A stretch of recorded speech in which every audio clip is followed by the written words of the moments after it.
bago tayo manalangin ng isang maikling panalangin, samahan niyo ko sa aklat ng Mika or Mikas, chapter 7, verse 7.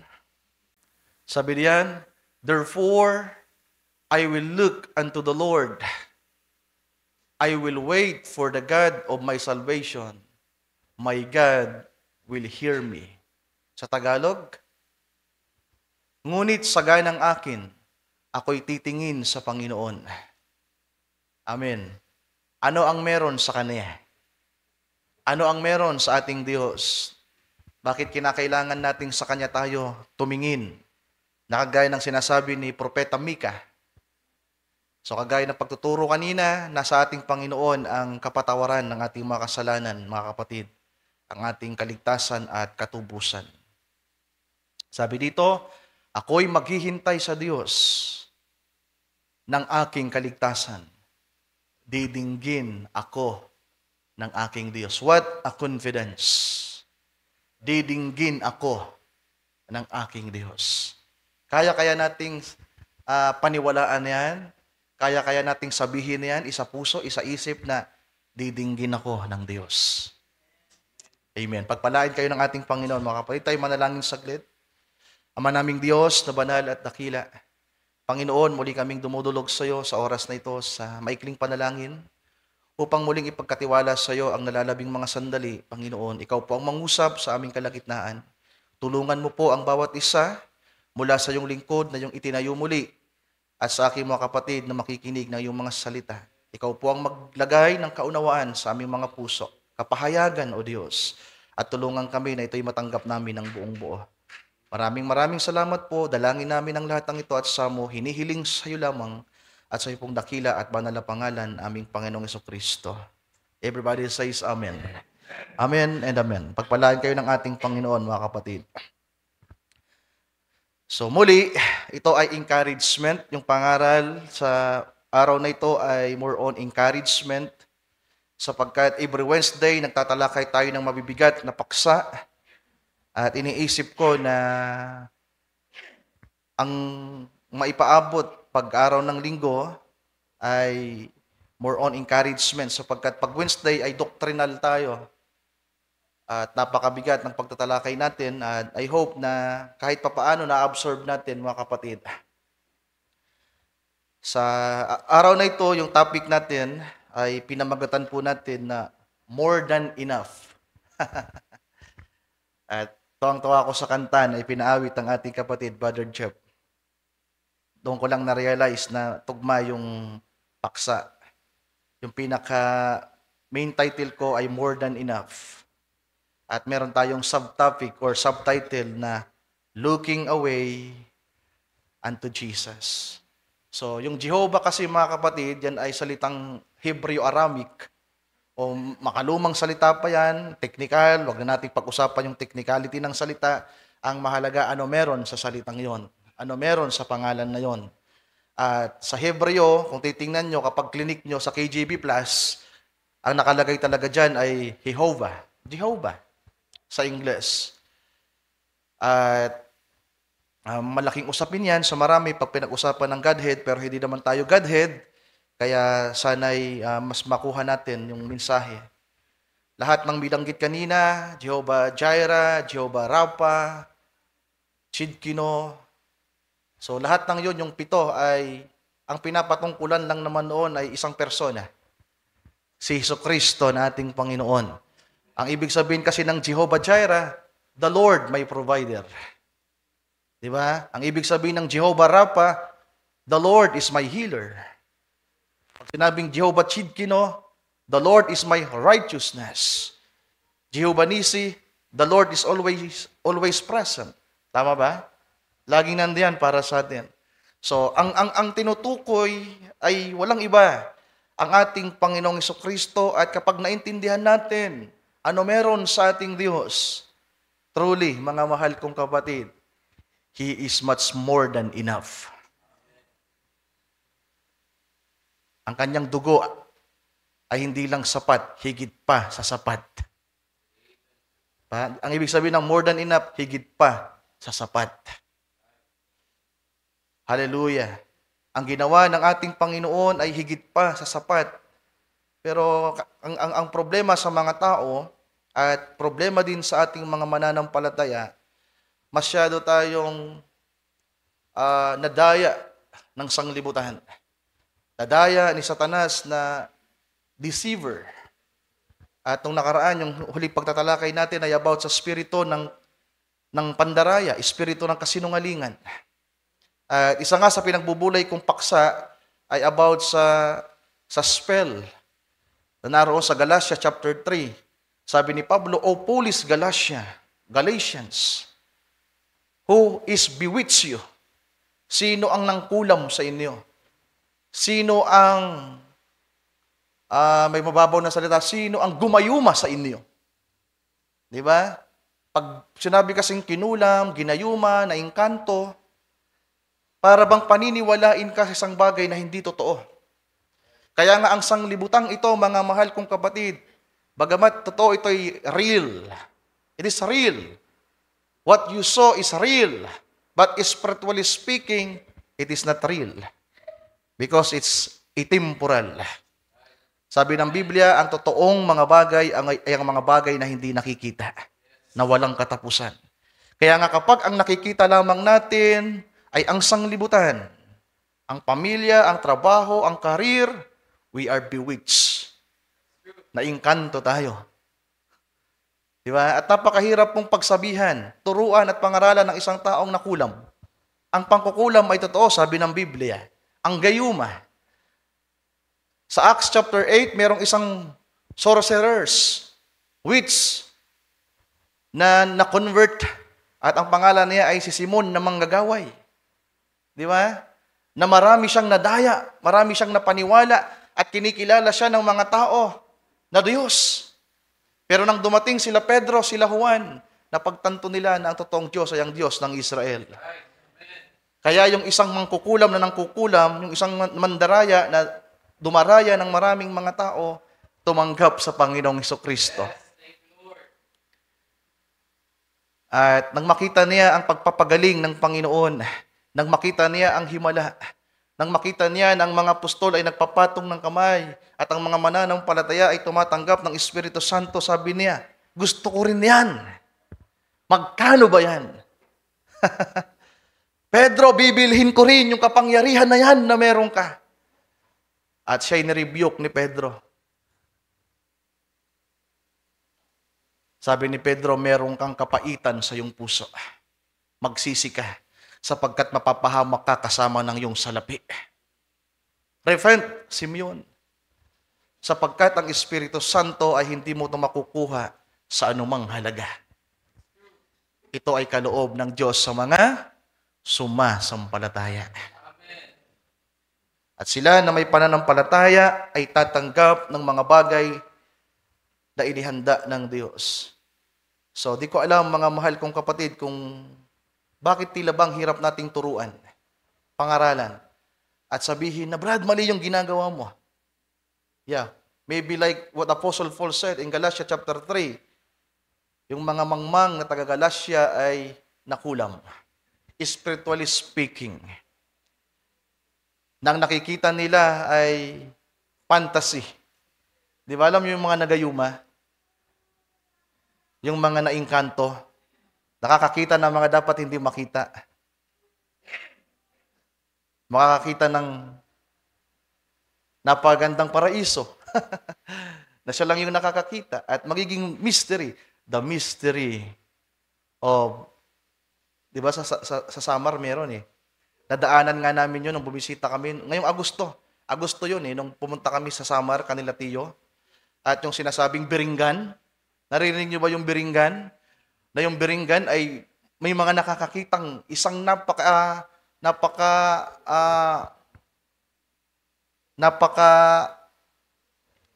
napakaganda at napaka-progresibong syudad. Kaya nung tiningnan namin, puro kagubatan. Nadaanan namin mismo, yeah. Kasama ko si Brother Billy, Brother Edison. At yun pala yung tinatawag na biringgan, na may mga syudad daw na nakikita, na may mga taong walang ganito. So, yun ay, pag nakakita ka nun, siya naingkanto ka. Pero merong totoong spiritual na naingkanto, mga kapatid. Yung hindi makita ang katotohanan.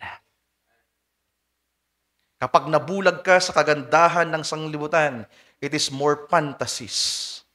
Sapagkat ang realidad ay si Kristo, na dapat sana siya lamang yung nakikita natin.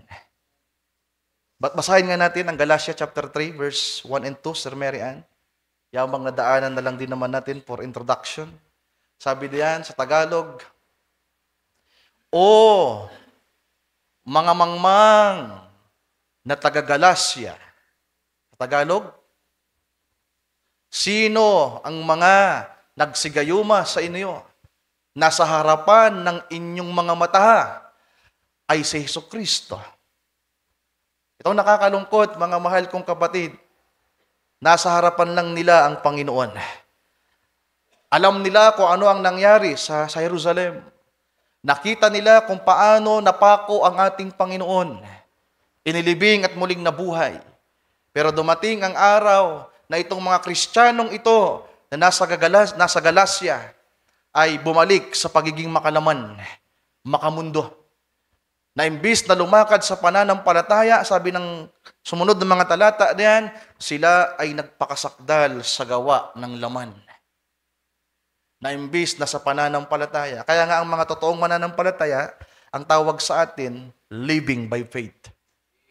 Pag sinabing living by faith, nabubuhay sa pananampalataya, ang iyong mga mata ay nakatuon lamang kay Kristo.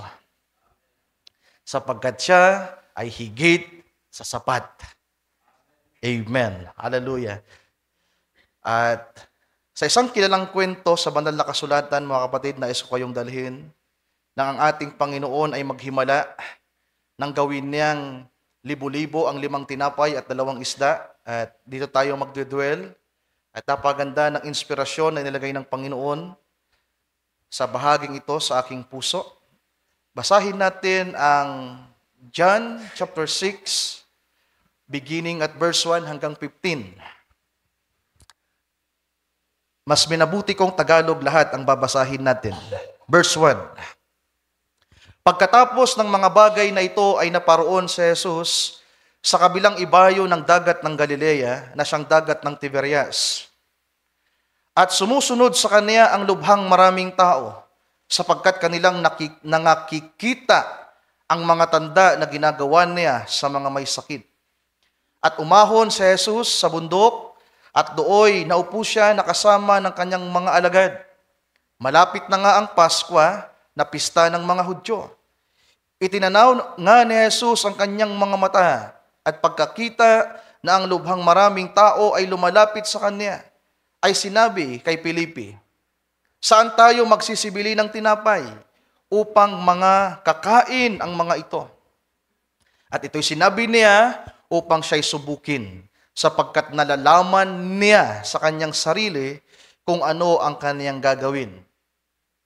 Sino ang nalalaman na kung ano ang kanyang gagawin? Sino? Ang ating Panginoong Jesucristo. Baka si Felipe, Si Felipe walang alam. Sinusubok ng Panginoon si Felipe, pero sabi sa verse 6, alam na ng Panginoon kung ano ang kanyang gagawin. Verse 7, sumagot si Felipe sa kanya, hindi magkakasya sa kanila ang 200 dinaryong tinapay upang makakain ng kaunti ang bawat isa. Sinabi sa kanya ng isa sa kanyang mga alagad, si Andres, na kapatid ni Simon Pedro, may isang batang lalaki rito na mayroong 5 tinapay na sibada at 2 isda. Datapwat gaano na ang mga ito sa ganyang karamihan. Sinabi ni Jesus, inyong paupuin ang mga tao. Madamo nga sa dakong yaon, kaya't nagsiupo ang mga lalaki na may 5,000 ang bilang. Kinuha nga ni Jesus ang mga tinapay. At nang makapagpasalamat, ay ipinamahagi niya sa kanilang nangakaupo. At gayon din naman, binigyan sila ng mga isda kung gaanong ibigin nila. Ilang isda lang ang meron? 2. Ilan yung kalalakihan nandun? 5,000. Hindi pa kasama yung mga babae, yung mga anak. Ang record lang ay 5,000 men. At habang binibigyan ng isda ay kung ilan yung gusto ng mga kalalakihang ito ay pwede nilang makuha ang ibig nila. At nang sila'y mga busog ay sinabi niya sa kanyang mga alagad, pulutin ninyo ang mga pinagputol-putol na lumabis. Sa sobrang dami, masyadong aksyadong kumain. Pagkain, tapon, kung ano man kain, tapon. Kaya may mga putol-putol na sabi ng Panginoon, pulutin nyo lahat ng pinagputol-putol. Sabi dito, at nang sila'y mga busog ay sinabi niya sa kanyang mga alagad, pulutin ninyo ang mga pinagputol-putol na lumabis upang walang anumang masayang. Kaya't kanilang tinipon at nangapuno ang 12 bakol ng mga pinagputol-putol sa 5 tinapay na sibada na lumabis sa nagsikain. Kaya't nang makita ng mga tao ang tandang ginawa niya, ay kanilang sinabi, totoong ito nga ang propeta na paririto sa libutan. Nang mapaghalata nga ni Jesus na sila'y magsisilapit at siya'y agawin upang siya'y gawing hari, ay muling nagbalik sa bundok na nag-iisa. Sa Matthew, ganito ito ni-record sa Matthew mga kapatid. Isang verse lang sa Matthew, same lang naman kasi. Pero gusto kong tingnan yung the way na sinabi sa book of Matthew. Verse 19 ng chapter 14, at ipinag-utos niya sa mga karamihan na sila'y magsiupo sa damuhan. At kinuha niya ang 5 tinapay at ang 2 isda at pagtingala sa langit. Wala yan doon sa John, di ba? Ang ating Panginoon nang kunin ang 5 tinapay at 2 isda, tumingala sa langit. Sino ang nasa langit? Ang Diyos Ama, na kailanman ay hindi umalis sa kanyang trono. Tumingala sa langit, at ang sabi dito, kanyang pinagpala at pinagputol-putol at ibinigay ang mga tinapay sa mga alagad at ibinigay naman ng mga alagad sa mga karamihan. Tingnan nyo mga mahal kong kapatid, may kinalaman dito ang ating puso. May kinalaman dito paano tayo tumingin sa isang bagay. Kung inanarrate ko pa, nang sinusubok ng Panginoon si Filipi, kung babalikan natin ng John,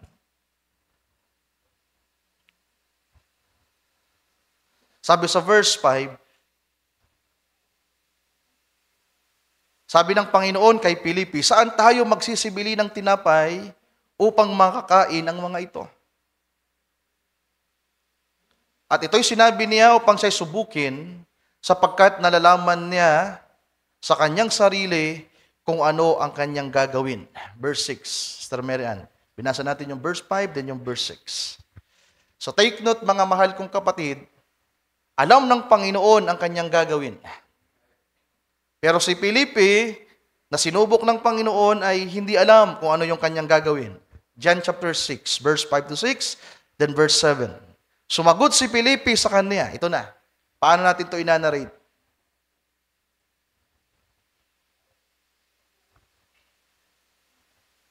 Sabi niya, sabi dito, hindi magkakasya sa kanila ang 200 dinaryong tinapay upang makakain ng kaunti ang bawat isa. Ini-imagine ko paano nagsasalita si Filipi o nagsalita si Filipi. Isang pagsasalita na kagaya dito, kung papakainin ko lahat ng ito at meron lamang ako 2 tinapay, di ba? Kung hindi ako kagaya ng Panginoon na tumingin sa mga bagay-bagay, may magtatanong sa akin, Kuya Ryan, paano natin ito papakainin? Ang meron lang tayo dito ay 2 isda at 5 tinapay. At nasa bundok tayo. Nabanggit ni Brother Billy yung fasting kanina. Maling fasting. Nagpapasting ng Word of God. Pwedeng sabihin ng Panginoon, hindi mag-fasting tayo. Sabi ni Filipi, Lord, imposible naman pakainin natin to kahit nga 2,000 piso, nabibili tayo ng tinapay. At saan tayo bibili? Ang layo-layo nito, Panginoon. Gabi na. Actually, gabi na to mga kapatid. Gabi na. Sa ibang salin, sa Mark or Luke, gabi na to. Kaya nga sabi ni Felipe, saan tayo bibili? Wala tayong pera.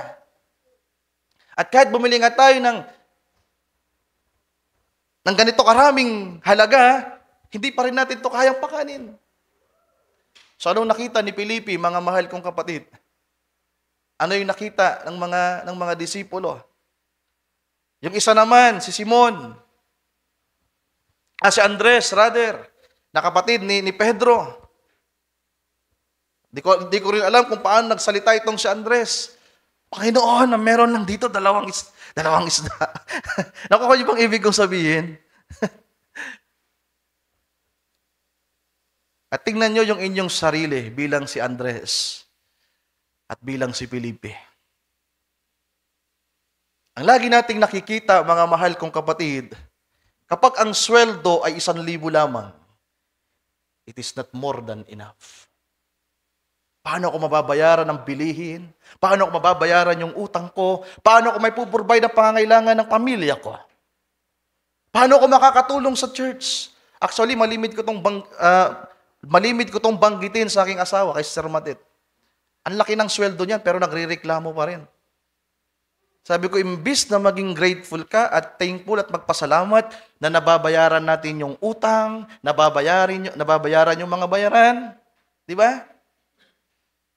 Pero kapag dumating na, kapag meron na tayong hawak, mga mahal kong kapatid, ang nakikita pa rin natin ay, it is not more than enough. Imbis na magpasalamat tayo sa Diyos, imbis na pagpalain natin yung kaunti, ang nakakaabot sa Panginoon ay murmurings, doubt. Kaya siguro hanggang ngayon, ganito pa rin tayo. Ganyan pa rin kayo. Sapagkat hindi nyo na-appreciate ang mga bagay na maliit. Sapagkat hindi nyo nakikita ang Diyos na malaki sa buhay ninyo.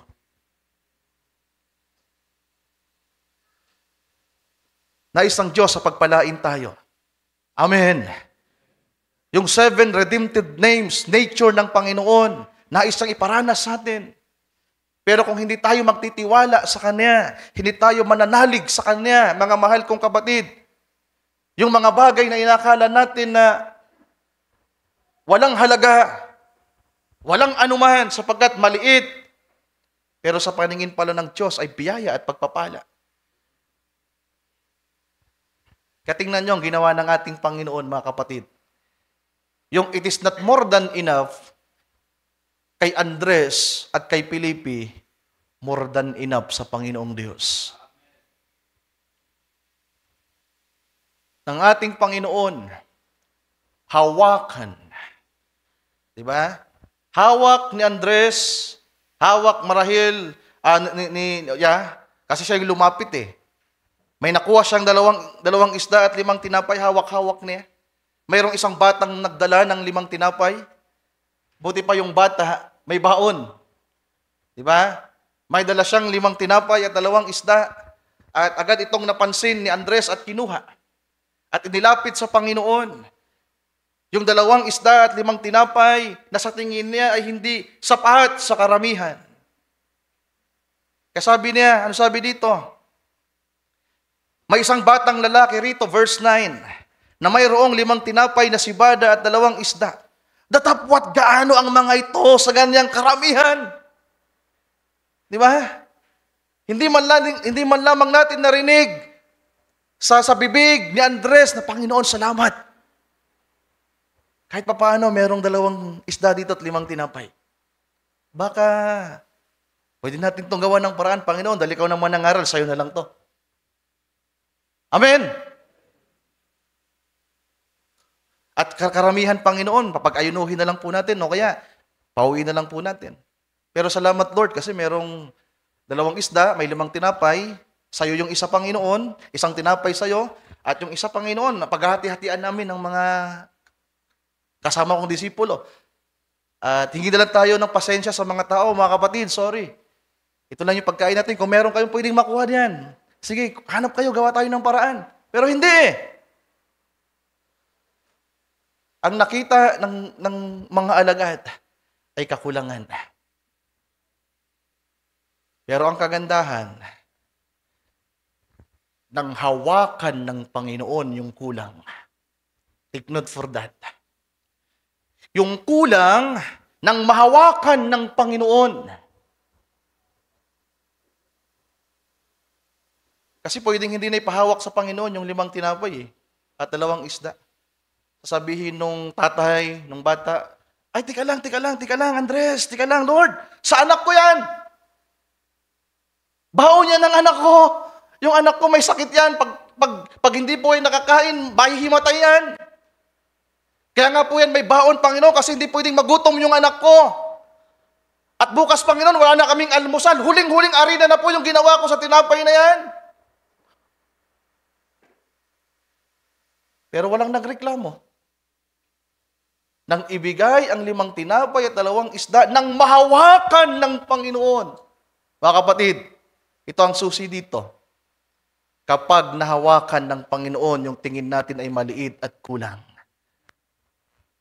It is more than enough. Mamaya babalikan natin yung kwento ni Sister Haiti Wright. Nasa kwento ni Brother Branham, ang isang babaeng ito ay mahirap. Pero nagbibigay ng $200. Nang magpagawa ng tabernakulo, nagbigay. At gusto sanang isuli ni Brother Branham sapagkat alam niyang mahirap ang babaeng ito. Pero itinanggi ni Sister Hattie. Kaya naman yung 3rd full ay naranasan ng babaeng ito. A little humble woman. Nang mahawakan ng Panginoon, yung sa tingin ng mga alagad ay labis ang kakulangan.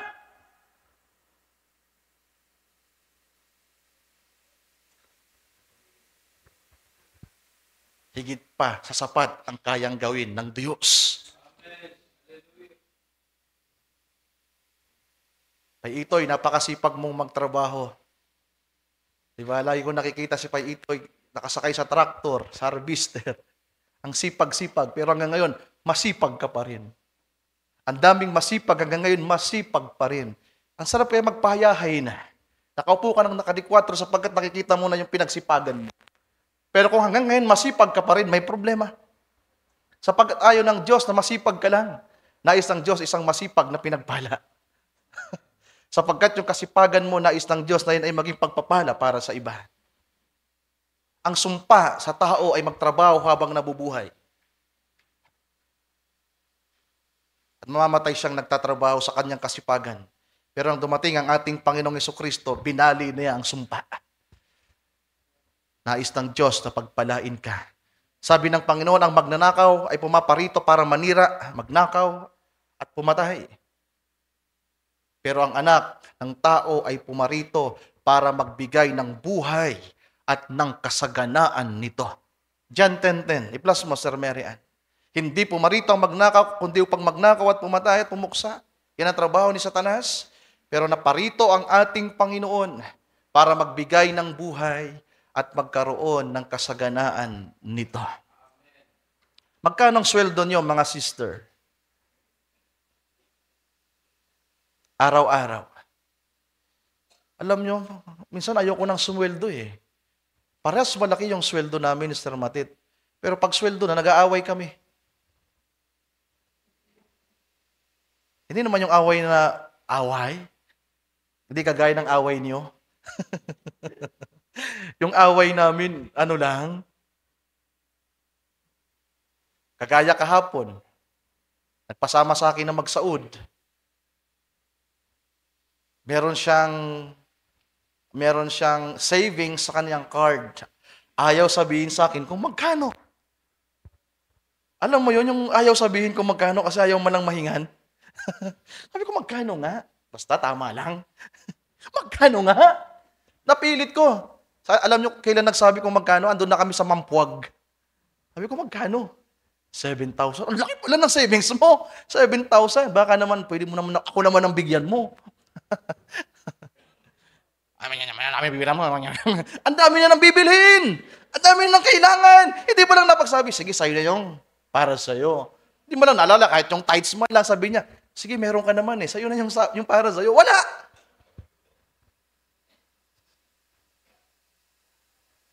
Ganun ang mga babae eh. Kahit yung mga lalaki, ang nakikita, yung pangangailangan, yung bilihin. Pero alam nyo mga mahal kong kapatid, anumang bagay na ibinigay ng Diyos sa atin, gaano man yan kaliit o kakulang, kapag yan ipinahawak muna natin sa Kanya. Alam nyo bang pwede nyong ipahawak sa Panginoon ang inyong kung ano meron sa inyo? Hindi literal na mahahawakan ng Panginoon yung pera nyo, yung ari-arian nyo, but by faith. Na imbis na magreklamo ka, imbis na makipagtalo ka, imbis na makita mo yung mga bayarin na hindi mo bayaran hanggang ngayon. Bakit hindi mo ipagpasalamat ang mga bagay na tinatanggap mo? Ipagpasalamat ang buhay, ang lakas. Kung meron kang trabaho, salamat. Kung meron kang tatay, nanay, kapatid, salamat. At kung merong ibinigay ang Diyos sa iyo, gaano man yang kaliit, nung kinikwenta mo na, ang dami mong babayaran, yung babayaran mo 10, at yung mababayaran mo 1 lang, at hindi pa buo. Ang una mo nang maisip, paano kaya to? Di ko naman mababayaran. Nakalimutan mo na yung para sa Panginoon. Nakalimutan mo nang ipagkatiwala sa Kanya kung ano yung hawak mo. Pero kung yung kulang na nakikita natin, mga mahal kong kapatid, ay magagawa nating magtiwala sa Panginoon at sabihin natin, Lord, kayo na po ang bahala. Inaawit natin yung kantang yan, di ba? I-plus mo nga, Sir Mary, unlike the little lad. Hindi natin, siguro kinakanta natin, pero wala man lang nakaisip pa na gawin yung batang lalaki na nandito sa kwento. Nasabi doon, kagaya ng batang lalaki na ibinigay ang lahat. Di ba? Saan yung part na yon? Yeah, we want to be blessed. Like that little lad, pag sinabing lad, kid. Nais naming pagpalain na kagaya ng maliit na bata na lumapit sa iyo, Panginoon, at ibinigay lahat. Alin yung lahat? Yung 5 tinapay at 2 isda. Pwede nang magmaktol yung bata eh. Kung yung mga anak pa natin yan, talagang magdadabog yan. Pero salamat, ang batang ito ay naturuan ng magulang. Both the parent.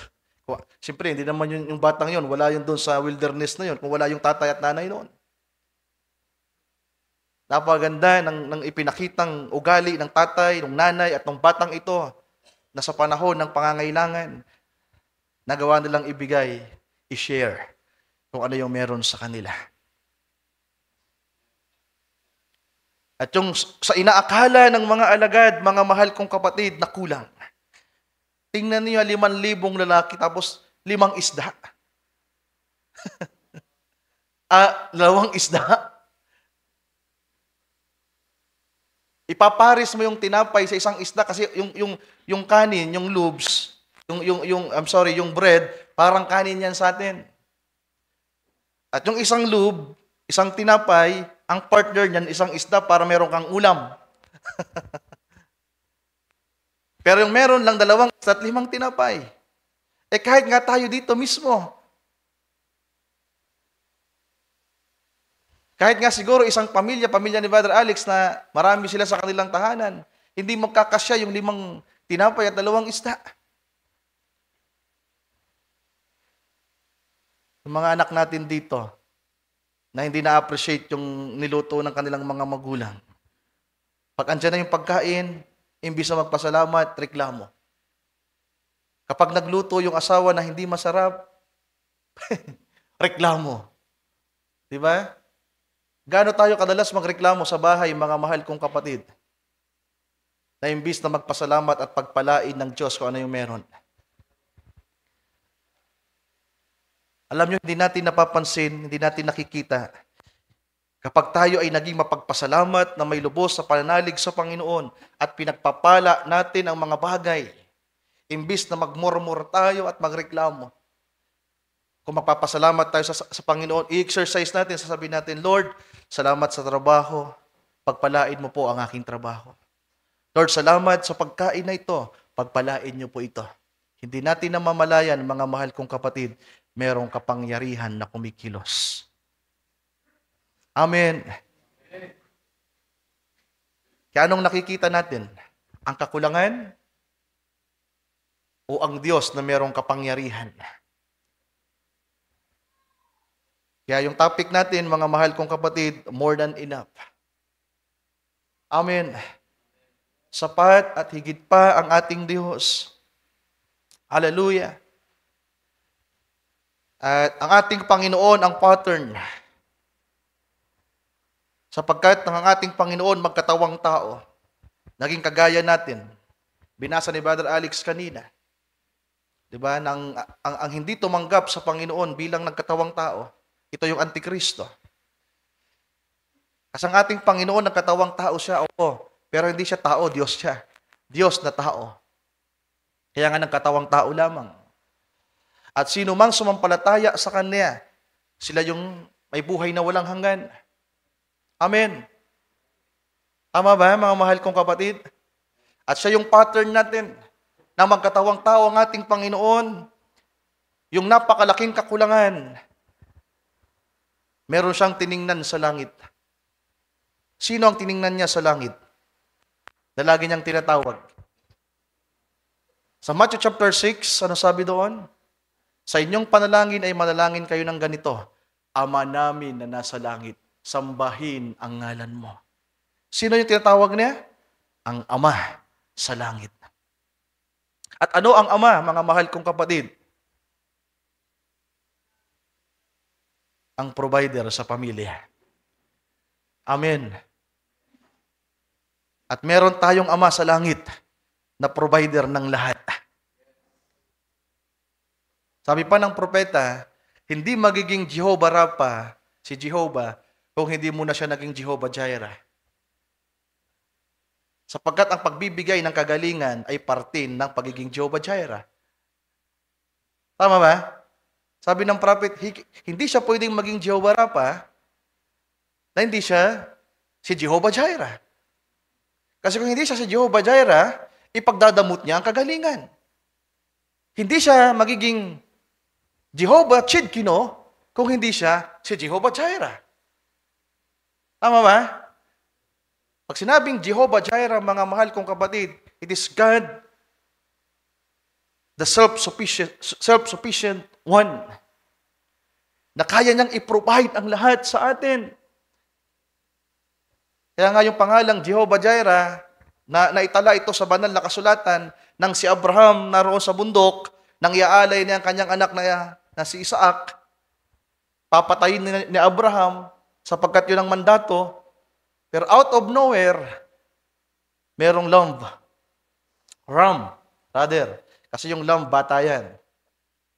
Ang pagkakaiba ng lamb sa ram, yung lamb na tupa, baby pa yan. Pero pag ram na, yung may sungay na yan. Kaya nga yung sungay ng ram, naipit doon sa sanga ng puno.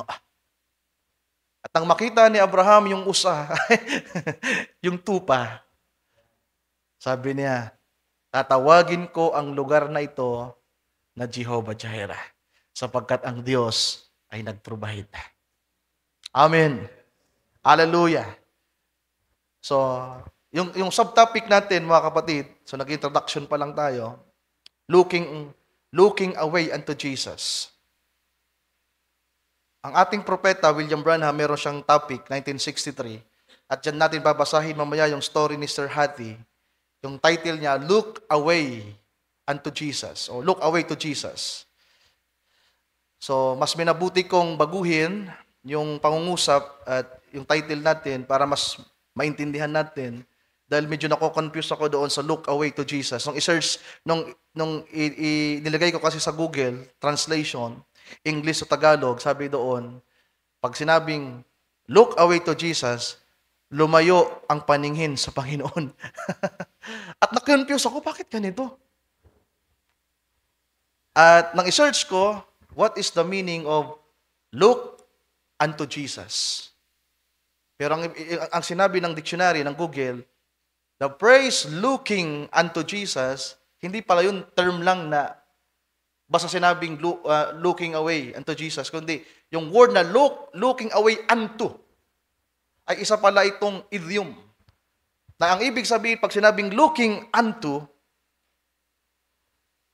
away unto, so isearch nyo na, babasahin ko para makatipid na tayo sa oras. Sabi dito, looking away unto, then idudugsong mo yung kung sino yung nandun, Jesus, sabi dito, means to fix one's attention and focus solely on Jesus Christ. Turning away from distractions and worldly concern, particularly in the context of the Christian faith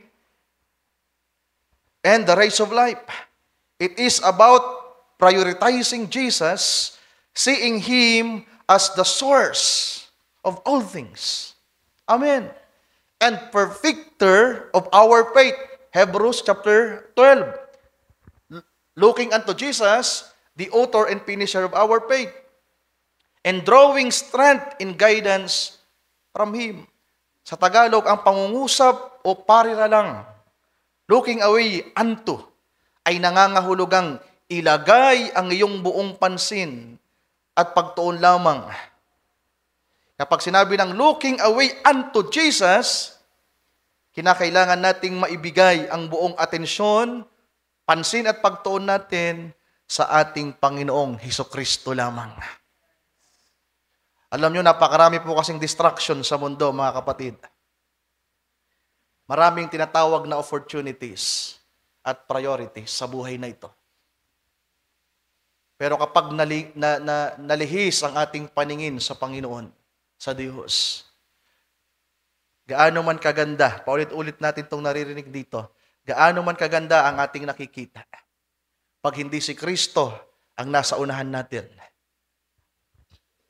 para tayo nagtayo ng bahay sa buhanginan.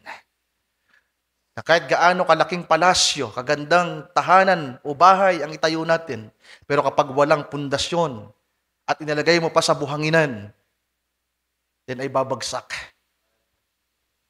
At ang sabi ng ating Panginoon, ganito yung mga tao na nakikinig ng salita, pero hindi nananampalataya at hindi tumutupad. Diba? Nakikinig ng salita, pero hindi nananampalataya. Sabi ng propeta, faith is a revelation. Faith is obedience. Kaya may mga taong nakikinig, pero hindi sumusunod. Kaya ngayong topic ng ating kapatid, Brother Alex, nung nakaraan, he that hath an ear, let him hear what the Spirit says unto the churches. Handa ba tayong makinig, mga mahal kong kapatid? Handa ba tayong makinig sa ating Panginoon? Paano nangungusap ang Panginoon sa atin? Di ba? Ang Panginoon at ang salita ay iisa. May Diyos tayo, may Panginoon tayo, at meron tayong salita. At ang Panginoon ay nagsasalita, nagtuturo sa atin sa pamamagitan ng kanyang salita. At sino man na minamahal ang katotohanan, mga mahal kong kapatid, pinapakinggan ng Panginoon ang kanilang dalangin at ibinibigay ang nasa nila. Nais kong bumasa another verse, mga kapatid. Ito, binasa natin itong nakaraan sa Book of Psalms.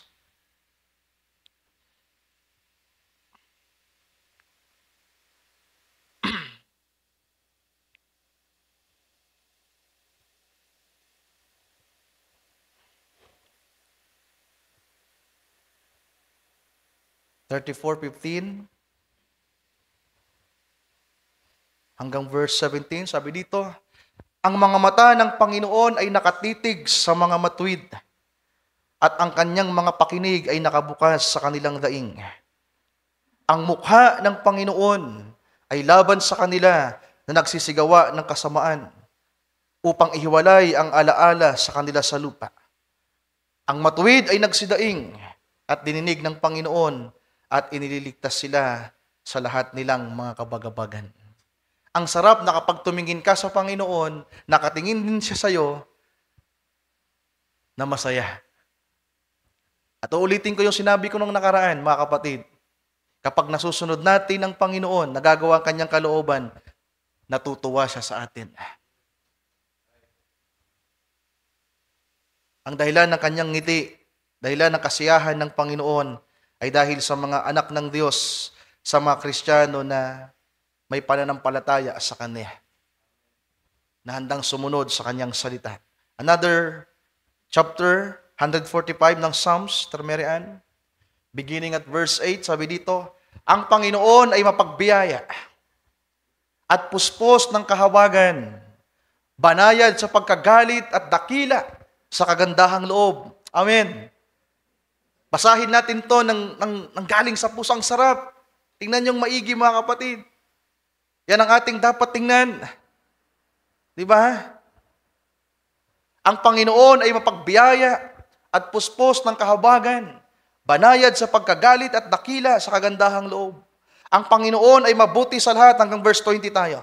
Ang Panginoon ay mabuti sa lahat, at ang kanyang mga malumanay na kaawaan ay nasa lahat niyang mga gawa. Lahat mong mga gawa ay magpapasalamat sa iyo, O Panginoon. At pupurihin ka ng iyong mga banal. Amen. Yan ba yung ginagawa natin? Na sa mga bagay na ginagawa ng Diyos sa atin, nagpapasalamat tayo at nagpupuri sa Kanya. Yan ang sekreto, mga kapatid. Imbis na magreklamo, imbis na makita ang kakulangan, magpasalamat tayo kung ano yung meron. Amen. Hallelujah. Verse 11. Sila ay magsasalita ng kaluwalhatian ng iyong kaharian at mangungusap ng iyong kapangyarihan upang ipabatid sa mga anak ng mga tao ang kanyang mga makapangyarihang gawa at ang kaluwalhatian ng kamahalan ng kanyang kaharian. Ang kaharian mo'y walang hanggang kaharian. At ang kapangyarihan mo ay sa lahat ng salit-saling lahi. Inaalalayan ng Panginoon ang lahat na nangabubuwal at itinatayo yaong nangasusubasog. Ang mga mata ng lahat ay nangaghihintay sa iyo. At iyong ibinigay sa kanila ang kanilang pagkain sa ukol na panahon. Amen. Di ba? Yan ay natural and spiritual. Sa mga naghihintay sa Panginoon, sa nagtitiwala sa Kanya, sa mga taong nakatingin sa Kanya, hallelujah, ang Diyos ang nagbibigay ng pagkain sa panahon na kailangan mo. Lalo sa spiritual na kalagayan. Sa salita, mamaya, dadaanan natin ang patungkol sa ministry, mga kapatid. Kasi kahit pagdating sa ministry, yung ginagampanan natin, minamaliit lang natin. Kapag hindi nyo na-appreciate ang pagdalo sa gawain, na pinagpapasalamat na nakadalo kayo, na nakaupo kayo diyan. Anumang ministry na inyong ginagampanan, from tagapanguna hanggang sa pag-aawitan, back up, pag tiningnan nyo yan ng napakaliit lamang na hindi nagpapasalamat, na hindi pinagpapala ang pinagkatiwala ng Diyos sa inyo, wala kayong matatanggap na anuman. At pagdating sa growth, sa spiritual, kapag hindi natin nakita ng Panginoon na nagpo-provide ng pagkaing napapanahon ng salita at kapahayagan para lumago ka, kapag hindi mo na-appreciate ang mga talatang binabasa sa gawain, hindi mo na-appreciate ang mga pagtuturo at pangangaral na hindi ka nagpapasalamat sa Kanyang salita, hindi ka lalago. Pero kung sa pagbabasa pa lamang ng main verse ng mga ngaral, nagpapasalamat ka na, Lord, salamat sa salitang ito, pagpalain mo, Panginoong Diyos. Pero nakakalungkot, nagbabasa pa lang, yung iba wala nang gana.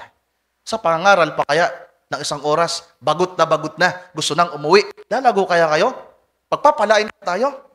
Pag gano'n yung spirito, yung puso natin. No! Gaano kahalaga ang gawain? Alam niyo, pag pinagpasalamat natin lahat ng meron tayo, lalo tayo pagpapalain ng Diyos. Ang lagi nating bukang bibig, kakulangan, kawalan. Pero kung ano yung meron, hindi natin makita na bigay ng Diyos. Na kapag yan ipinagkatiwala natin sa Kanya, yung para sa Kanya, ng buong kapahayagan at pagtitiwala, yung inaakala mong kulang, higit sa sapat pa. Gusto mo malaki ka agad kasi. May mga taong ganun.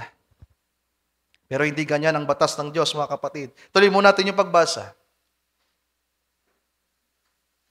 Ang mga mata ng lahat ay nangaghihintay sa iyo at iyong ibinigay sa kanila ang kanilang pagkain na sa ukol na panahon.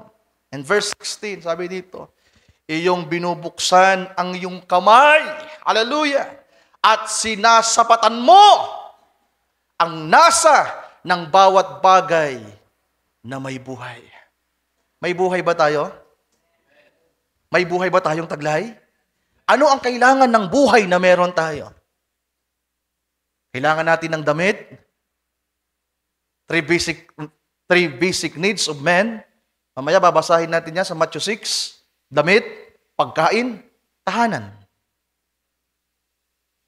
Diba? Ano meron sa buhay? Kailangan niya ng pagkain. Kung sa spiritual pa, kailangan niya ng salita ng Diyos. At sino nagpo-provide? Sino nagbubukas ng kanyang palad? Siya. Yan ang pattern. Hindi pwedeng bukas ang kanyang palad na sarado ang iyong palad. Iyong binubuksan ng iyong kamay. At sinasapatan mo ang pangangailangan. Nasa. Alam ng Diyos kung anong kailangan natin. Kinakauhawan. Pag sinabing, nasa, desire, your thirstiness, your satisfaction, ano bang kailangan mo? What is your need? Hindi ka pa nagsasalita. Hindi ka pa nananalangin. Alam na ng Diyos ang kailangan mo. Amen! Hallelujah! Sabi diyan, binubuksan ng Panginoon ang kanyang kamay at sinasapatan ang bawat bagay na may buhay. Yung mga isda, yung mga halaman, lahat ng tao, iprinobide ng Panginoon ang kanilang pangangailangan. Ang Panginoon, verse 17, ay matuwid sa lahat niyang daan at mapagbiyaya, hallelujah, sa lahat niyang mga gawa. Ang Panginoon ay malapit sa lahat na nagsisitawag sa Kanya sa katotohanan. Sino ang pinapakinggan ng Panginoon, mga mahal kong kapatid? Hallelujah! Sila na nananalangin, na tumatawag sa Kanya, taglay ang pananampalataya na may paglakad sa katotohanan. Kaya nga sabi ni John, mga kapatid, sa sulat ni Juan na minamahal, 1 John, sa chapter 3, beginning at verse 20, sapagkat kung hinahatulan tayo ng ating puso, ang Diyos ay lalong dakila kaysa ating puso, na nalalaman niya ang lahat ng mga bagay. Verse 21, mga minamahal, kung tayo'y hindi hinahatulan ng ating puso, ay may pagkakatiwala tayo sa Diyos na kung anumang ating hingin, hallelujah, ay tinatanggap natin sa Kanya sapagkat tinutupad natin ang Kanyang mga utos at ginagawa natin ang mga bagay na kalugod-lugod sa Kanyang paningin. Amen. Mga young people, kung merong pang panahon bago ang pag-agaw, hindi na kasalanan ng mga magulang ninyo kung mananatili kayong ganyan na hindi stable. Kung magpapamilya kayo na hindi stable, hindi kasalanan ng mga magulang nyo. Hindi rin yung kasalanan ng Diyos. Pagkukulang natin yan. Dahil kung nagagawa natin ang Kanyang kalooban, na may pagtitiwala sa Kanya, na kaya nating ipagkatiwala ang anumang bagay na meron tayo sa Panginoong Diyos, Na imbis na magreklamo tayo sa mga bagay na meron tayo, ay pinagpapasalamat natin at sinasabi natin sa Panginoon, Lord, ikaw po ang pinagmumulan ng lahat ng mga bagay. Salamat po sa kaunting ito. Pagpalain mo po ito, Panginoon. At hindi mo mamamalayan sa bawat araw na lilipas, masasabi mo na lang, ang Diyos ay hindi nagkulang. Amen. Ang Diyos ay mapagbiyaya. Ang Diyos ay sapat. Higit pa sa sapat. Hallelujah. Ito yung warning naman sa atin. Proverbs 28 verse 9. Siyang naglalayo ng kanyang pakinig sa pakikinig ng kautusan o salita, maging ang kanyang dalangin ay magiging karumal-dumal. Nabasa nyo, mga mahal kong kapatid? Siya na inilalayo ang kanyang pakinig sa pakikinig. Ibig sabihin, binabaliwala ang salita ng Diyos. Binabaliwala ang kautusan ng Panginoon. Kahit ang panalangin daw natin ay nagiging karumal-dumal sa Kanya. Pero kung tayo ay lalapit sa Diyos ng merong pagtatapat, hallelujah, magpapakumbaba, hihingi ng paumanhin sa Panginoon sa mga pagkukulang, sa mga pagkakamali, at ipapahayag natin na tayo ay nagkulang, na tayo nag-alinlangan, tayo natakot, at sasabihin natin, Panginoon, tulungan mo po ako. Lord, salamat sa buhay na pinagkaloob mo. Salamat sa iyong salita na muling nagbibigay sa akin ng pag-asa. Na nagsasabi sa akin kung anong dapat kong gawin, kung ano yung susi, ano yung tamang pamamaraan. Tulungan mo po ako, Panginoon, na magawa ito at iyo pong pagpalain. Amen. At kung yan ay may exercise natin, mga mahal kong kapatid, hindi natin mamamalayan ang pagpapala ng Diyos darating nang hindi natin inaasahan. Alam niyo yung mga bagay na meron kami, yung mga bagay na meron tayo, both sa pamilya ko at sa simbahan, mga kapatid, lahat ng ito ay hindi inaasahan. I never imagined na magkakaroon tayo ng ganitong simbahan, pero binigay ng Diyos sa atin. I never imagined na lalaki yung fellowship natin. Sapat na sa akin yung pamilya ko. Pero salamat sa Diyos. At alam nyo, kung lahat tayo magiging thankful and grateful, mas lalaki pa tayo. Do you believe that? Hindi natin kinakailangang mangaral sa labas. Pangaral tayo ng pangaral, share tayo ng share, walang nako-convert. Ang pumapasok pa, mga toxic na mga tao, pinagkakapirahan lang tayo. Sapagkat nalalaman ng Diyos ang ating puso. Share ka ng share, yung sarili mo nga, di mo ma-sharean. Di ba? Nagsishare ka ng pagpapala, ikaw nga, di mo maranasan ng pagpapala. May the Lord help us.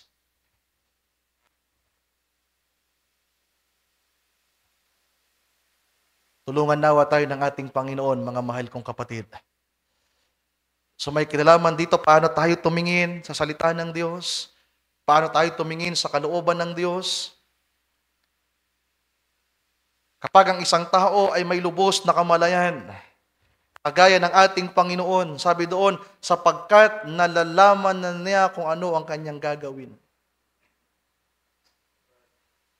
Ano kaya ang nalalaman ng Panginoon, mga mahal kong kapatid? Una, alam niya na siya'y anak ng Diyos. Pangalawa, alam niya na meron siyang Ama sa langit na sa Kanya nagbuhat ang lahat ng mga bagay. Na siya ang source ng lahat. Alam din ng Panginoon na anumang hilingin niya sa Ama ay ipagkakaloob sa Kanya. Sapagkat ito ay ayon sa Kanyang kalooban. At ito ay, ang isa pa ay nasusunod ng Panginoon ang kalooban ng Ama. Pero kapag ang Panginoon nanalangin na hindi ayon sa kalooban ng Ama, kahit siya pa ang anak ng Diyos, hindi siya papakinggan ng Ama. Kaya napakahalaga sa panalangin natin, kalooban ba ng Diyos ang ipinapanalangin natin? Naalala nyo, ang anak ng Diyos, ang ating Panginoong Jesucristo, nanalangin sa Ama, Hindi siya pinakinggan. 3 beses na nalangin. Anong nilalaman ng kanyang panalangin? Ama ko, kung maaari, ang sarong ito ay lumampas. Pwede naman sanang wag mapako ang ating Panginoon. Kung ako pang mananalangin, Ama ko, kung maaari, wag ako ang mapako. Ito na lang na mga, itong mga matigas na ulong ito. Si Noel na lang na nag-backslide, ipako na yan. Diba? Pabalik-balik, tapos yan, after 5 years, backslide na naman yan. O yan na lang, si Judas na lang, ipako yan, mukhang pera yan. Pero hindi ganun eh. Alam ng ating Panginoon kung ano yung kalooban ng Ama. Kaya alam niya, sabi niya, alam na niya kung ano ang kanyang gagawin. Kaya ang tanong dito, mga mahal kong kapatid, alam na po ba natin ang ating gagawin? Mga tatay, mga nanay, sa panahon ng kawalan, sa panahon ng pangangailangan, alam na po ba natin ang ating gagawin? Alam nyo ba na kayo yung mga anak ng Diyos? Alam nyo ba na kayo yung mga Kristiyano? Alam nyo ba na meron kayong Ama sa langit? Alam ba natin na meron tayong Panginoong Jesucristo na nagkatawang tao para sa atin? Na ibinigay ang kanyang buhay para sa atin? Alam ba natin? Alam ba natin ang buhay natin na hindi natin pag-aari? Kung alam natin, di dapat alam natin kung ano yung gagawin natin. Magpasalamat sa Kanya at magtiwala. Amen. Na imbis na puro reklamo, mga batang paslit, nandito mga kabataan, maging mapagpasalamat kayo para pagpalain yung pamilya ninyo, pamilya natin. Kapag yung ulam sardinas, more. Pag ulam ay gulay, more. Hotdog na nga, more pa rin. Manok na, more pa rin. Sabi nung nanay, manok na naman. Kagabi, manok pa lang. Ayaw mo nun? Manok na kagabi, manok pa ngayon? Sister Rina, you are guilty. Buti nga may manok na dati, wala tayong manok. Baboy na naman. Buti nga may baboy kayo. Intindihan niyo ba, mga mahal kong kapatid? Ano mang meron, galing yan sa Kanya. At kung matututo tayong magpasalamat at pagpalain ang mga bagay na meron tayo, imbis na magreklamo at magmaktol, mga young people, pag binigyan kayo ng nanay nyo ng baon na 5 piso, o kahit sa mga kabataan dito, Sister Loisa, college na, alam nyo yung mga anak ko magkano baon nila? Ang laki. Minsan naisip ko, ayos ah. Samantalang ako, yung mga ibang mga kapatid, sweldo na nila to araw-araw. Binibilang ko kasi ako tagapagbigay ng baon nila araw-araw. Sister Matit, laging patidulag yan. Paminsan-minsan lang yan magbigay ng baon. Pero pag wala naman ako, siya naman, palitan lang. Si Chichi, 100 isang araw, maghapon. Si David, kasi bata pa, 40 lang, isang araw. Si Daniel at si Nani, tag 50. Ibig sabihin, 25 sa umaga. Ngayon, kapag nadadaanan ko yung mga ibang pinsan kong mga bata, na binibigyan ko rin ng mga barya, sabi ko, magkano baon mo? 5 piso. Sabi siya, naisip ko, babaan ko rin kaya binibigay ko sa mga to. Di ba? Pero sinasabi ko na lang, Lord, salamat. Sapagkat kaya ko pang i-provide ang pangangailangan nila. Kung dumating man ang araw na wala na, di wala. Pero hanggat meron, Lord, salamat. Kaya mga young people, kung magkano man ang naibibigay sa inyo ng inyong mga magulang, pasalamatan niyo. At kayo naman mga magulang, magkano man ang naibibigay niyo sa inyong mga anak, lagi kayo magpasalamat sa Diyos na meron kayong naibibigay. Kung kumakain kayo ng 1 beses lamang isang araw, almusal lang, magpasalamat pa rin kayo. Sa susunod niyan, may tanghalian na kayo. Amen. Pag nagpasalamat kayo sa tanghalian, susunod niyan, may hapunan na kayo. Pagpatuloy ang pasasalamat niyo at pagpapala sa bagay na meron kayo, susunod niyan, may snackan na kayo. Susunod niyan, may merienda na kayo. At ang susunod niyan, magdadayet na kayo. Susunod niyan, bibili na kayo ng treadmill. Diba? bibili na kayo ng salumpas at mga gamot. Salamat pa rin sa Panginoon sa lahat. For better and for worse, salamat sa Diyos sa lahat. Pwede ba natin isang palakpakan, mga mahal ko?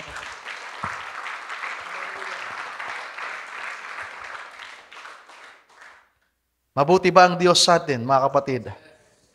Purihin ang ating Panginoon. Siguro di na ako magpapakaabala pa para maaga tayong matapos. Nakrawan ko na yung iba, mga kapatid. Punta tayo sa Matthew 6. Another familiar verses. Verse 31 hanggang verse 34.